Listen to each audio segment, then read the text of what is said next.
Bonjour, bonjour, belle âme. Sois bénie par notre Seigneur, notre Roi. Voilà, j'aimerais qu'on partage aujourd'hui sur la gloire de ce monde, la gloire éphémère. Cette gloire qui ne te donne ni satisfaction, ni avantage en rien, ni grandeur. Ça ne te donne rien, absolument rien. La gloire du monde est tellement éphémère, c'est-à-dire elle passe.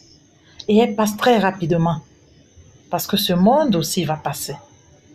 La gloire du monde t'éloigne des vrais sujets.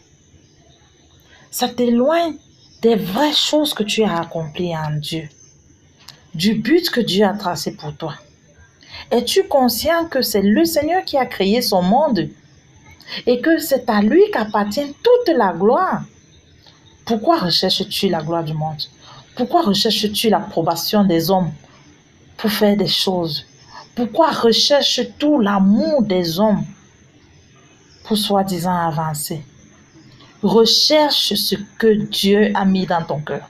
Recherche le but de Dieu dans ta vie. Recherche l'amitié, l'amour de Dieu dans ta vie. Recherche tout ce que Dieu veut pour ton avenir. Est-ce que tu te poses souvent la question, à quoi me sert la gloire du monde? À quoi est-ce qu'elle te sert en réalité? Puisqu'il y a un Dieu à qui appartient toute la gloire. C'est à ce Dieu-là que tu dois te tourner. Car quiconque regarde en Dieu bénéficiera de la gloire de Dieu qui émanera de lui. Parce que oui, c'est seulement en Dieu qu'il y a la gloire véritable, celle qui te donne de ne pas pécher.